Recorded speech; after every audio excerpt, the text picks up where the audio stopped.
민생을 최우선으로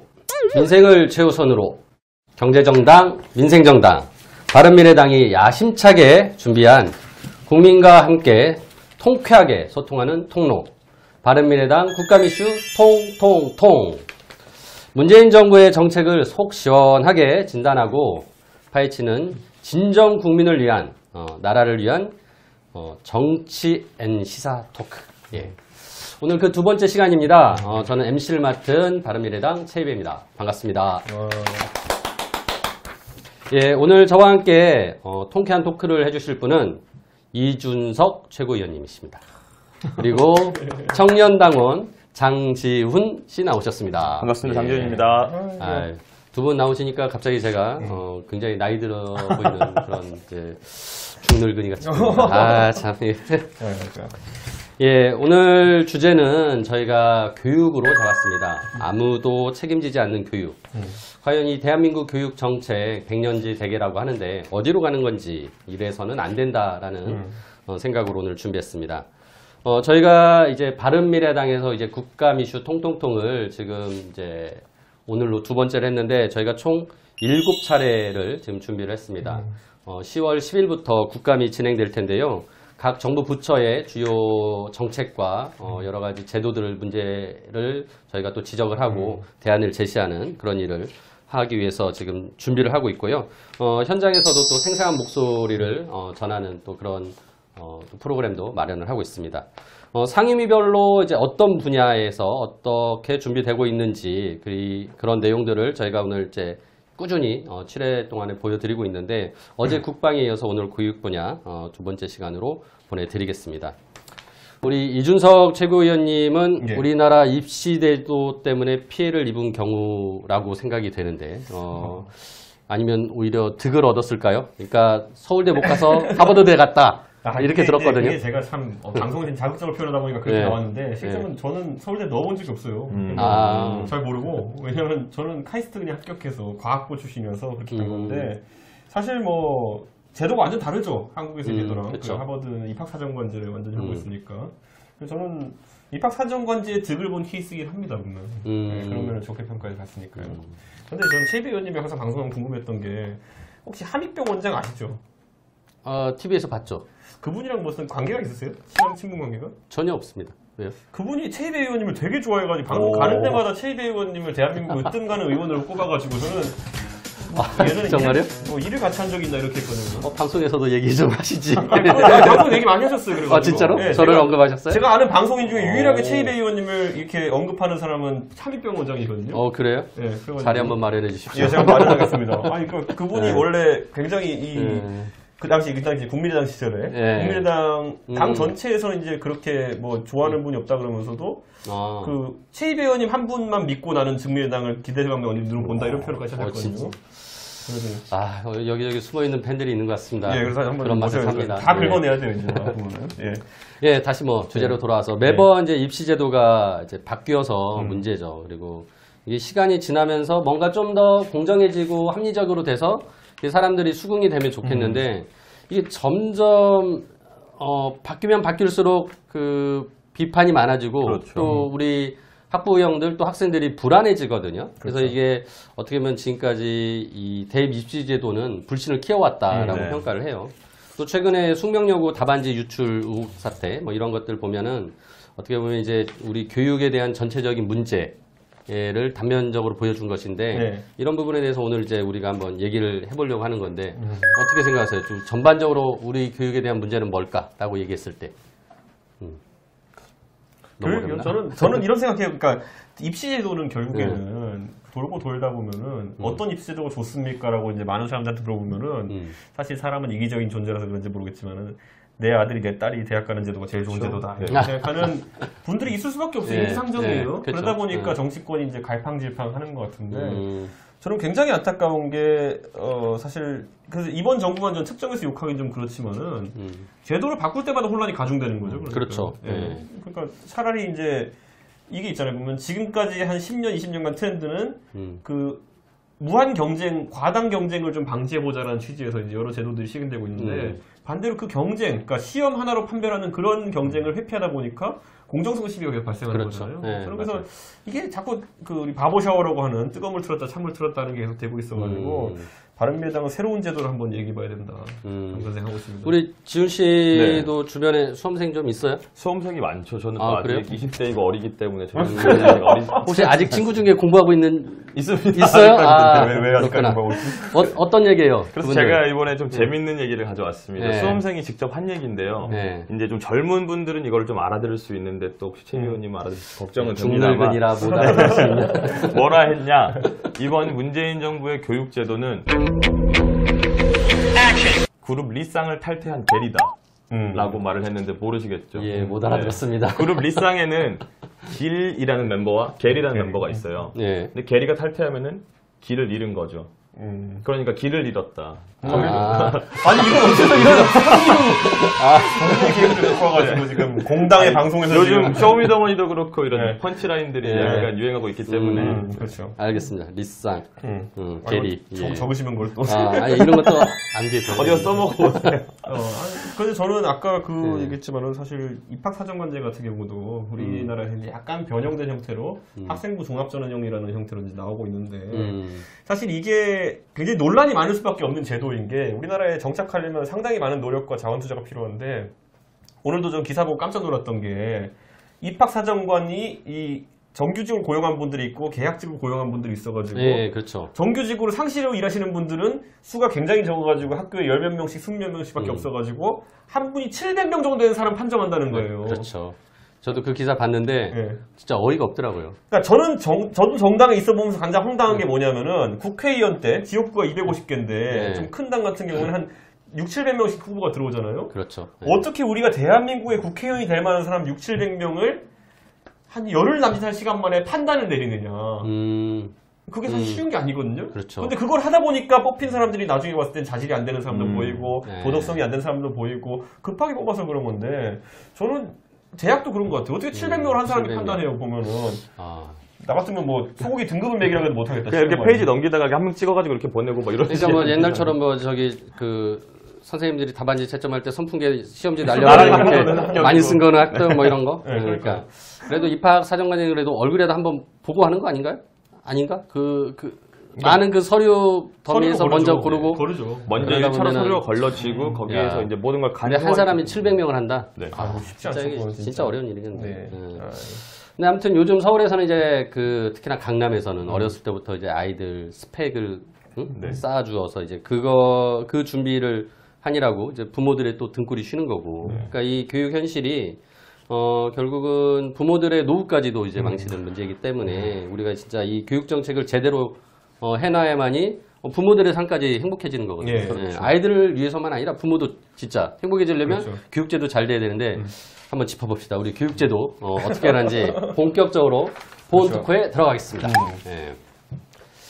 예, 이게 보니까 2022년도에 대입 입학제도 개편 방안 이게 이제 발표가 됐어요. 근데 이게 기다렸다는 듯이 발표되자마자 엄청난 비난이 쏟아진 거예요. 네. 예, 뭐 보셨어요? 비난 내용들? 예. 근데 결국엔 정시를 확대해달라는 여론이 존재하는 거죠. 그건 아까 말했던 것처럼 정시 확대. 입시에 있어서 가장 사람들이 싫어하는 것 중에 하나가 불확실성, 불공정성 이런 것들인데 불공정한 요소가 많다는 거예요. 지금의 제도 같은 경우는. 그렇죠. 그래서 네. 문재인 정부의 공약사항도 그렇고 해가지고 거기서 변화를 좀 가져와가지고 정시 늘려라 이렇게 했는데 그게 생각보다 수치가 기대했던 거에 미달했다는 거죠. 45% 정도를 요구를 했었죠. 그런데 실제로 한 30% 이렇게 한다고 네, 하니까. 맞아. 이번에 수능 정시의 모집 비율은 30%. 네. 그러니까요. 네. 사실 근데 이게 저는 제가 이제 대학 갔을 때 이제 소위 말하는 입학사정관제로 갔던 사람이기 때문에 입학사정관제나 아니 학생부 종합전형 같은 게 꼭 나쁘다고 생각하지는 않아요. 예. 근데 우리나라의 특성상 과연 학생부 종합전형에 수혜를 받을 수 있는 학생들이 잘 사는 집 또는 아니면 서울의 강남이라고 하는 그런 지역 그래서 곳에 스펙을 어려서부터 쌓게 네. 했죠. 그런 학생들이 유리하지 않겠느냐라는 것에 대해 가지고 정부가 합리적인 답을 못 내놨어요. 그러다 보니까 뭐 교회 활동을 없애고 이런 식으로 계속 학생부 전형이 바뀌어 왔는데 그러다 보면 또 이제 입학사정관제 특유의 어떤 그 다양성 자체가 사라지게 되는 거거든요. 그렇지. 할 수 없는 게 많아지다 보면은 배제하는 게 많아지다 보면은 그러다 보니까 약간 뭔가 그 치킨을 사는데 진짜 닭날개가 하나도 없고 그냥 뭐 약간 좀 제대로 된 제품이 안 나왔어요. 이 학생 종합전형이라는 게. 그러니까 이게 이제 공정성도 확보를 해야 되면서 특히나 이 학생들 선발에 있어서의 다양성을 또 요구하는 게 대학이거든요. 그렇죠. 그러니까 대학은 당연히 좀 다양한 입시 방식을 원하는 건데, 근데 이제 그걸 맞추려면 우리 학생들과 학부형들 너무 또 어려운 거거든요. 그렇죠. 예. 그러니까 이거에 대한 균형점을 찾아내는 노력이 필요한 건데, 이제 이런 것들을 해보려고 우리 이제 정부에서도 뭐 여러 가지 시도를 했었던 거 아닙니까? 그렇죠. 예. 근데 막상 이 뭐 공론화위원회 거치고 뭐라고 해서 개편안 냈는데, 막상은 지금 교육계의 대참사다. 그렇죠. 라고 하면서 진보 성향의 이제 교육단체들이 촛불 문화제를 열었다는 거예요. 그래서 이 개편안의 논란, 이 부분 아까 말씀하신 결국은 수능 정시 모집 비율을 얼마로 할 것이냐라는 부분. 그리고 이 기존에 정부가 냈던 안들이 몇 개 있었죠. 그리고 공론화위원회에서 뭐 했었고 또 교육위원회에서 어떻게 했었고 이런 지난 과정들을 한번 우리가 짚어볼 필요가 있거든요. 그렇죠. 예, 그 기억나세요? 그때 그 내용들? 다 아는데 사실 이게 저는 그때 공론화위원회에서 활동하는 걸 보면서 이게 과연 공론화를 위해서 그 의견을 모으기 위한 공론화위원회인가 아니면 나중에 정부가 욕먹을 거 예상하고 책임을 떠넘기기 위한 공론화위원회인가 그 역할에 상당히 의구심을 이제 갖고 있었던 거죠. 아까 말했던 것처럼 정부는 애초에 알고 있었어요. 이 공정성 시비가 일어날 수 있는 그런 어떤 학종 확대나 이런 수시 확대 쪽으로 갈 것이냐 아니면은 반대로 경쟁 심화에 문제가 있을 수 있는 곳으로 갈 것이냐 이런 문제에 대해 가지고 비겁한 거죠. 이건 그야말로. 문제 정부의 키워드, 정책 키워드 중에 하나가 뭐냐면 비겁.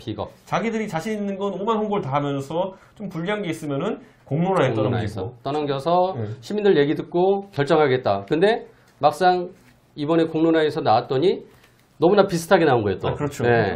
근데 거기에 대해서 이제 그러면 자기네들이 좀 더 책임감 있게 뭔가를 결정을 해줘야 되는데 또 그거를 못 해준 거예요. 아니, 그러니까 원래 대의민주주의를 하라고 공론화의 기관으로 둔 거 자체가 국회인데 국회랑 같이 일하기 싫고 공론화위원회를 항상 따로 만들어가지고 이렇게 한다는 것 자체가 애초에 패싱이거든요, 국회 패싱. 그러니까 이게 어떻게 보면 자신의 책임을 떠넘기기 위한 비겁한 과정이었다라고 볼 수 있고 결국은 그걸 내부적으로 소화낼 수 없는 능력이 없는 전문성의 무능이 그렇죠. 드러났다라는 것이고 뭐 그래서 이제 김상곤 그 부총리가 이제 굉장히 많은 부담을 안았고 결국 이제 경질이 된 거죠. 됐죠. 그렇죠. 근데 뭐 원래 그 인사 교체라는 거는 나가는 사람보다 들어온 사람이 괜찮아야 되는데 이번에 뭐 잘 아시지만 새로 들어오는 사람도 이번에 전문성 가지고 말이 많습니다. 그런데 우리가 강력하게 짚고 넘어가야 되는 게 뭐냐면요. 문재인 정부가 이렇게 정책 엇박자가 나는 것 중에 딱 처음 기조 문제되는 게 뭐냐면은 이분들은 외고도 싫어하고 자사고도 싫어하고 수월성 교육을 싫어하는 것 같지만 자신의 자녀들은 전부 다 그런 혜택을 받게 만들었다는 거. 그러니까 이번에 아파트 문제 같은 경우도 보면은 집값 잡겠다고 여러 대책을 내놨지만은 우리 최이배 의원님 안이 제일 강력해요. 제가 봤을 때는. 그렇죠. 오히려 본인 안을 설명해 주시죠. 제가 종부세를요 엄청 세게 올릴 겁니다. 물론 뭐 될지 안 될지 모르겠는데 기본이 5%입니다. 근데 여러분들 그렇다고 겁먹지 마십시오. 1세대 1주택 실거주 하시는 분들은 종부세 안 걷기로 해야 됩니다. 그래야 진짜 주택 가격이 얼마더라도. 그럼요.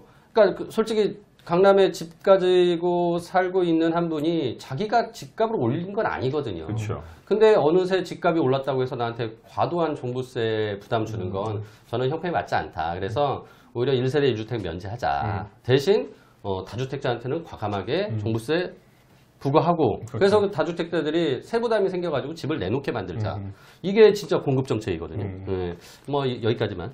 오늘 교육 정책을 말씀해야 되니까. 근데 여기 이수호님께서 정확한 말씀을 해주셨어요. 이게 적합한 정책을 펴야 되는데 정의롭다고 생각하는 정책을 펴고 자꾸 이념을 여기에 교육 정책에 섞어내려고 하니까 이런 문제들이 발생하는 게 아닌가. 그럼 괴리감들이 발생하는 게 아닌가 싶습니다. 그러니까요. 저는 이제 과거에 노무현 정부 때 기억해 보면 뭐 서울대를 이제 없애겠다고 시작해가지고 굉장히 센 얘기들이 많이 나왔었는데 그때도 혼란을 많이 겪었거든요. 맞아요. 지금도 마찬가지입니다. 제가 봤을 때는 이 정책이 나중에 가서 지금 뭐 아까 말했지만 자사고랑 외고를 적대시하는 정책으로 인해 가지고 그 학교들이 없어지면은 사실 그 학교들은 광역 도시 레벨에서의 어떤 좋은 학교들이었거든요. 무슨 말이냐면 좀 서울에 먼 곳에 사는 친구들도 거기 시험 봐서 들어가서 잘 갈 수 있기 때문에 학군이라는 게 약간은 약화됐던 것이거든요. 근데 지금 오히려 그 자사고와 아니면 그 외고 같은 것들이 사라지게 되면은 말 그대로 부동산 폭등을 또 일으킬 수밖에 없는 그러니까 옛날에 문제가 이제 생깁니다. 그렇죠. 강남 파락군. 파락군. 이런 게 그러니까. 또 이제 만들어지면 또 강남은 또 더 쏠리게 되고 그렇죠. 부동산 문제 더 문제되고. 그러니까 저는 이게 사실 풍선 효과라고 우리가 얘기하지만 이 정도도 예측하지 못하고 정책을 한다는 게 저는 참 이해가 가지 않습니다. 예. 그러니까 우리가 부동산 정책을 말할 때 항상 딸려 나오는 게 교육 정책이거든요. 네. 그러니까 우리가 강남처럼 좋은 인프라와 교육의 환경을 가진 것을 좀 더 만들어야 되는 거 아니냐라는 얘기를 하는데 항상 부동산은 부동산으로만 보고 네. 교육은 교육으로만 보다 보면 이제 그 문제 안 풀리거든요. 예. 사실 뭐 위장 전입 같은 경우에도 교육 때문에 많이 일어나는 거 그렇지. 아니겠습니까? 예, 맞아요. 저는 근데 우리 바른미래당은 저는 그래서 정책적으로 한번 들여다봤으면 좋겠는 게 저는 대입만 갖고 이렇게 교육 정책을 좌지우지하는 것보다 제 원래 출신이 저는 지금도 하고 있습니다만 교육봉사단체를 제가 예, 하거든요. 맞아요. 근데 공부방 하시죠. 아이들 예. 가르치는 거 하는데 항상 느끼는 게 뭐냐면 제가 가르치는 애들은 보면은 중학생들 중에 진짜 한 덧셈 뺄셈도 못한 애들이 있거든요. 뭐 곱셈 나눗셈 특히 못한 애들이 있는데 이런 애들을 대학으로 꾸역꾸역 보내가지고 무엇이 지금 도움이 될까? 저는 그 아이들 열심히 가르치지만은 저는 그 상황 속에서 최근에 그래도 아이들이 요즘 꾸는 트렌드가 약간 바뀌는 걸 느꼈어요. 그래가지고 뭐냐면 아이들이 예전에는 이렇게 했어요. 제가 방송을 좀 하고 이러니까 선생님 저도 방송하고 싶어요. 이렇게 얘기하는 친구들이 있었어요. 그러면은 아주 치기 어린 그런 아이들의 질문이지만은 저는 선생님한테 답을 해줘야 되는데 제가 방송가에서 본 친구들 보면은 그래도 그 사람들이 결국은 대학을 가서 공부해가지고 이렇게 방송계에 원하는 사람들이 많이 봤단 말이에요. 근데 요즘은 아이들이 저한테 그걸 안 물어봐요. 선생님 방송하고 싶어요? 안 물어보고 자기들끼리 웹캠을 사가지고 이제 유튜브 방송 같은 찍어서 거를 이제 직접 하려고 올린다. 이제 가거든요. 근데 네. 그 친구들 보면 저는 이게 약간 답일 수도 있겠다라는 생각했거든요. 보면은 대학 교육을 굉장히 어떤 필수 코스로 잡았던 그거에서 벗어나야 되는데 아직도 이 정부는 대학 교육을 어떻게 하느냐보다는 제 생각엔 이 입시 제도를 가지고 지금 이렇게 다투고 있다는 것 자체가 저는 약간 전근대적이지 않나 이런 생각을 좀 하게 됩니다. 저는. 그러니까 어떻게 보면은 이제 교육의 패러다임을 좀 바꿔야 되는데, 네. 그러니까 저도 이제 그런 고민을 해요. 그러니까 과연 대학이 필요한 것인가? 네. 그러니까 어떻게 보면은 우리 아이들이 대학에 안 가고 4년 일찍 사회 진출하면 얼마나 더 좋을까? 그리고 그 아이들의 그 뒷바라지를 하기 위해서 대학 등록금을 마련해야 되는 부모들도 어떻게 보면 그만큼 거기서 해방되는 거거든요. 그렇죠. 네. 그러니까 보다 사회가 효율적으로 잘 돌아간다면 그렇죠. 제가 보기에는 교육이라는 것도 꼭 필요한 네. 교육에 좀 초점을 맞추고 네. 그게 결국은 뭐냐면은 저는 이제 적성교육이라고 생각하거든요. 네. 일찍부터 우리 학생들이 적성을 찾아내서 그 적성에 따라서 자신의 진로를 선택할 수 있는 기회를 가져야 되는데 우리 그게 너무 늦어요. 맞아요. 그러니까 결국은 입시에 매달려 가지고 중학교, 고등학교를 보내다 보니까 늦게서야 대학 가서 적성을 찾거나 거기서 너무 늦어서 적성도 못 찾고 또 헤맬 수도 있는 거거든요. 그러니까 저는 그 생각했던 게 뭐냐면 아까 제가 말씀드렸던 것처럼 예를 들어 지금 같은 경우에는 예를 들어 친구들이 저한테 뭐 어떤 방송국의 PD가 되고 싶어요 이렇게 얘기해요. 근데 제가 실제 아는 그 PD들 만나보면은 그 사람들이 살아온 길은 진짜 좋은 대학교 가가지고 이렇게 올라온 사람들이 많아요. 보면은. 그러다 보니까 좋은 PD 이런 사람들 그 길을 모든 사람한테 권장할 수 없는 노릇이고. 그렇죠. 저는 그래서 뭐 그 틀 안에서 좀 교육 자체가 좀 바뀌어야 된다는 생각을 하고 있습니다.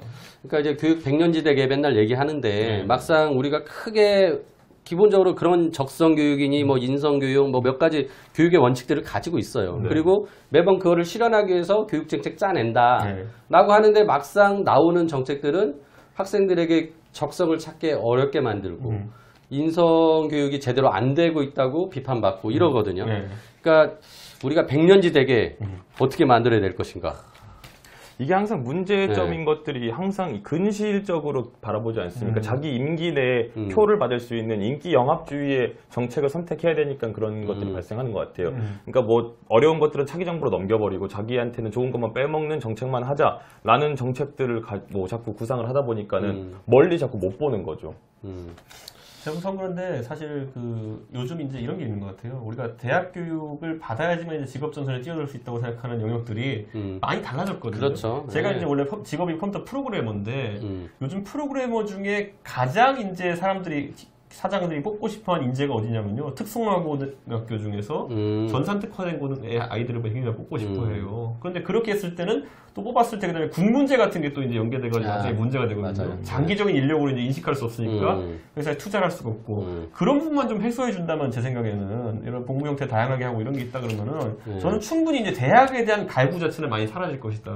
저는 그런 생각 많이 해요. 그러니까 이제 특히나 남성 같은 경우는 군대를 가야 되기 때문에 고등학교 졸업하고 바로 취업 사회 진출을 해도 경력단절이 그 이제 생기고. 결국은 군대 갔다 오고 다시 그렇죠. 또 재취업해야 되는 문제. 그렇죠. 그러니까 이거를 어떻게 하면 사회가 보다 이거를 유연하게 좀 엮어줄 수 있는가 이런 고민까지 연결이 돼야 저는 교육 정책이 길게 백년지대기를 만들어낼 수 그렇죠. 있는데 네.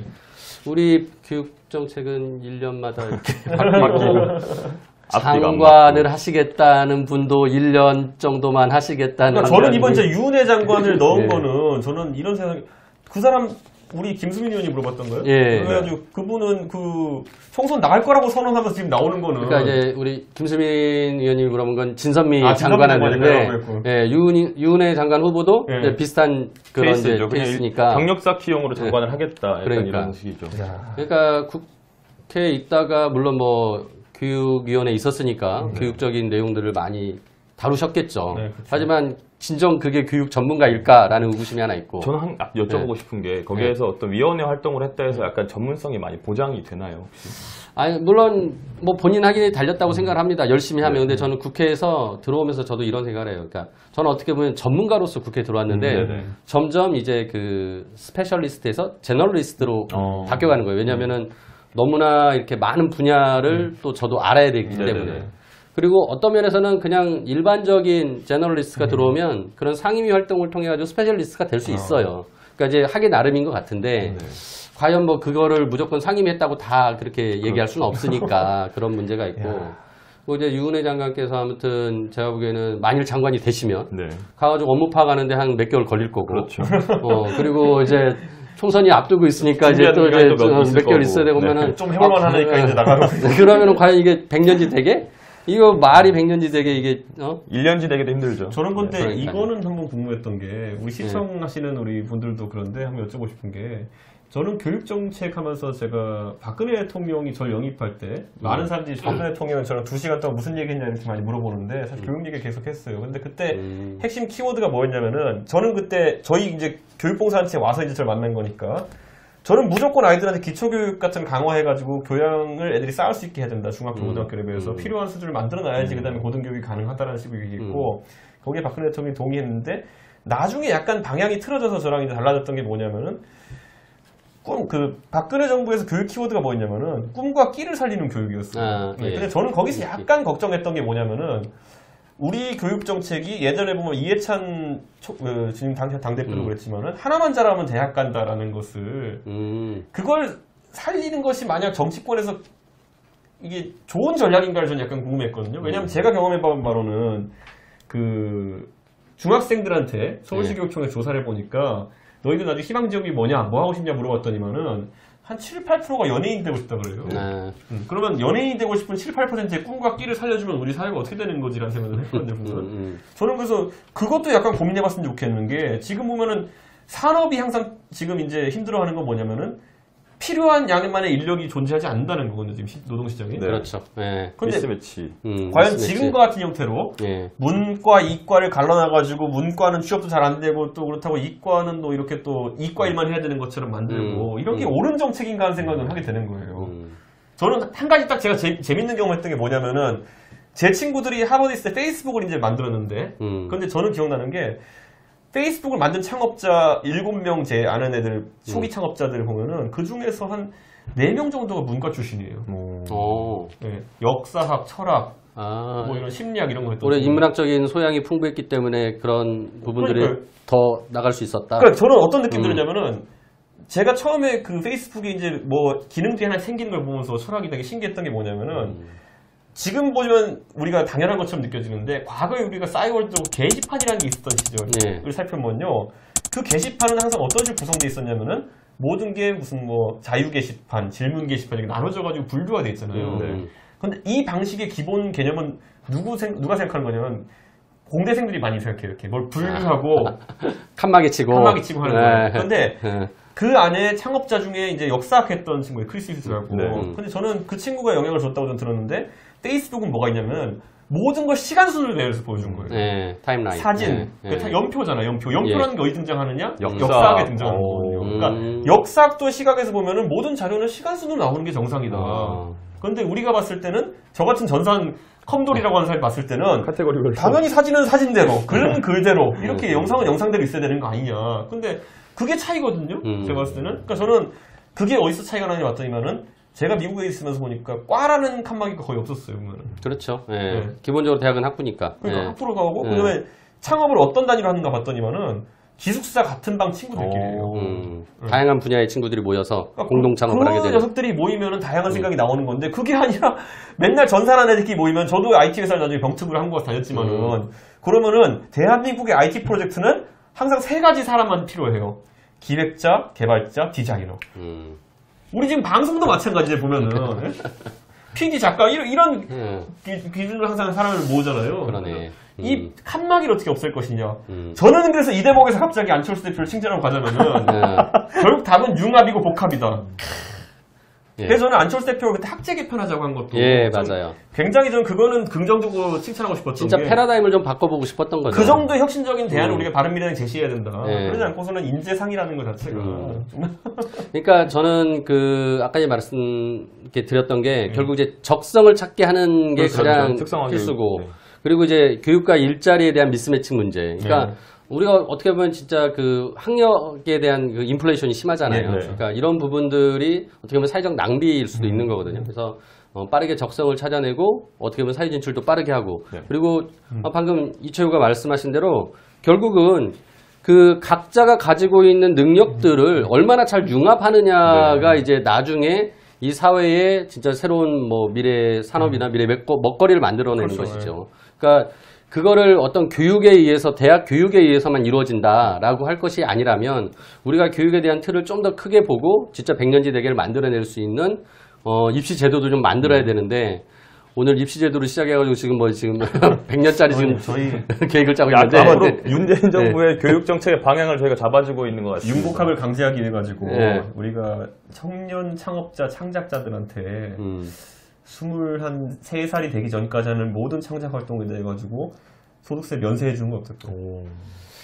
뭐 해줘도 상관없을 것 같아요. 왜냐면 큰 돈을 못 벌 그런데 저는 거 수도 있기 때문에 굉장한 요인 효과가 될 수 있다는 생각이 왜냐면 이런 게 있더라고요. 그러니까 유튜브로 돈을 번 친구들이 있어요. 근데 있는데 그 친구들이 한 얘기가 뭐냐면은 어느 순간 수익이 나온 순간부터 자기가 수익에만 집중할 수 없게 뭐 세무서도 다녀야 되고 이런 게 그렇죠. 굉장히 이제 막 그것 때문에 흔히 오히려 이제 우리가 기업하다 보면 백오피스 기능이라고 해서 그러니까요. 행정 기능을 일이 너무 많아지는 거죠. 그러니까 저는 예. 그걸 어느 일정 부분에 국가가 좀 책임져 주든지 아니면 좀 그 부분에 대해 가지고는 한 2, 3년 정도 유예해 주든지 하는 게 좀 필요하다고 보거든요. 저는. 우리가 벤처나 중소기업들에 대해서는 이제 뭐 그 감면 혜택은 있어요. 네. 그러니까 이제 50% 깎아주고 뭐 이런 것들. 근데 아예 안 받게 하는 거는 이제 없는데. 그렇죠. 예를 들어서 그렇게 안 받게 해줌으로써 결국 일이 엄청나게 손이 주는 거니까. 아, 당연하죠. 그런 것들에 대해서는 진짜 한번 혁신적으로 교육을 바꾸는 것만큼이나 우리가 창업에 대해서도 그런 혁신적인 어떤 또 생각을 한번 해볼 필요도 있고. 저는 그렇게 해봐야죠. 그렇게 했을 때 저는 예를 들어 소득세나 이런 거 면세해주고 하는 아니 감면해주고 이런 제도가 있었을 때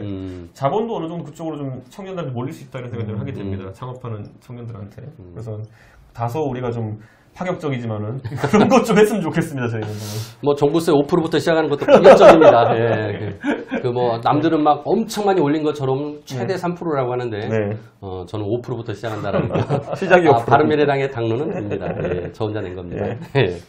예, 오늘 그래 저희가 이제 좀 두서없이만 네. 말씀을 드렸는데 아무튼 우리 이 대입에 대한 그러니까 그 정책들이 조금은 더 정부가 소통하면서 국민들의 얘기를 들으면서 보다 합리적으로 그러니까 뭐 아까 말했던 공정도 있어야 되고 다양성도 있어야 되고 여러 가지 것들을 우리가 모아내야 되거든요. 근데 그거는 결국은 많은 국민들의 얘기를 좀 더 들어야 되는 얘기예요. 과정이 필요한 거죠. 그리고 그 과정에서 그 갈등이 있다라는 것을 우리가 해소하기 위한 노력을 정치 내에서 풀어야 됩니다. 그거를 다시 국민들한테 떠넘기면 안 돼요. 예. 근데 지금 우리 문재인 정부가 좀 어떻게 보면은 비겁한 교육 정책을 펴고 있다. 결국 이건 무능 때문이다라고 생각을 하고요. 이런 부분들 우리가 지금은 이렇게 이제 올해는 이미 결정돼서 또 가지만 또 내년에도 있고 내후년에도 있고 계속 우리는 이거를 준비를 해야 됩니다. 그래서 진짜 책임 있는 정당으로서 민생 정당으로서 우리가 좋은 대안을 또 제시를 해야 돼요. 아, 그렇죠. 예. 네. 내가 보기에는 우리 이채구가 또 좋은 경험을 가지고 있어서 진짜 그런 것들에 대해서 그 또 뭔가 대안을 제시를 해주면은 우리가 정책적으로 그걸 제대로 개발해 볼 수 있거든요. 아니, 저희 상계동은요, 저희 지역구는요, 이게 사람들이 그 교육만 신경 써가지고 계속 가면은 동네 카페 가면은 갑자기 토론장이 형성됩니다. 그 변화가 있는 거예요. 왜냐하면 상계동이나 목동 이런 동네가 예전에 그렇죠. 좋은 학군을 가졌다고 표시했던 게 진짜 학생 수가 많은 학교들이 있어가지고 내신으로 대학 가기 좋은 그런 학교들이었다라는 인식 때문에 그런 건데 그 제도가 이러쿵저러쿵 변하면서 학군이라는 것 자체도 완전 망해버렸고 저는 그래서 좀 이런 부분에 대해 가지고 명확한 대안들 내놔야 된다 생각합니다. 예. 뭐 우리 바른미래당 숫자가 적지만 네. 진짜 제가 보기에는 이 제대로 된 문제점들 진단하고 네. 대안을 제시할 수 있는 능력을 갖추고 있습니다. 예. 네. 비단 우리 그 원내에 있는 국회의원님들뿐만 아니라 밖에 계시는 다른 전문가분들도 굉장히 많이 도와주고 계시고 이런 과정들 우리가 계속 다져 나간다면 저는 바른미래당이 진짜 아주 바른 미래를 보여줄 수 있다. 국민들에게. 국민들이 바른미래당을 믿고 한번 찍어줄 수 있다. 그런 날이 얼마 남지 않았다라고 생각합니다. 예. 자, 벌써 시간이 끝날 시간이 벌써 30분만 돼버렸네요. 하려고 그랬더니 40분 다 돼갔습니다. 예, 10분 오버했는데 제가 보니까 지금 댓글들 끝날 때 됐죠라고 쓰셨어요. 예, 끝내도록 하겠습니다. 한데 아무튼 오늘 이제 두 번째 저희 방송이었고 7차례 진행할 거니까 이제 5번 남았습니다. 그리고 이제 여기서 나온 얘기들이 우리 다음 10월 10일부터 이루어지는 국감에서 이제 또 우리 의원님들이 정부를 비판하고 또 대안을 제시하는 내용으로 다시 한번 나올 것입니다. 우리 바른미래당 지지하시는 당원 여러분들과 국민 여러분들 계속 지켜봐 주시고요. 오늘 우리가 토론한 이 교육정책, 문재인 정부의 교육정책은 제가 보기에는 비겁하고 무능했다라는 결론으로 마치도록 하겠습니다. 예, 깔끔했네요. 자, 오늘 40분 동안 같이 해주신 이준석 최고위원님 그리고 우리 장지훈 우리 당원님 감사합니다. 그러면은 다음 시간에 뵙도록 하겠습니다. 감사합니다.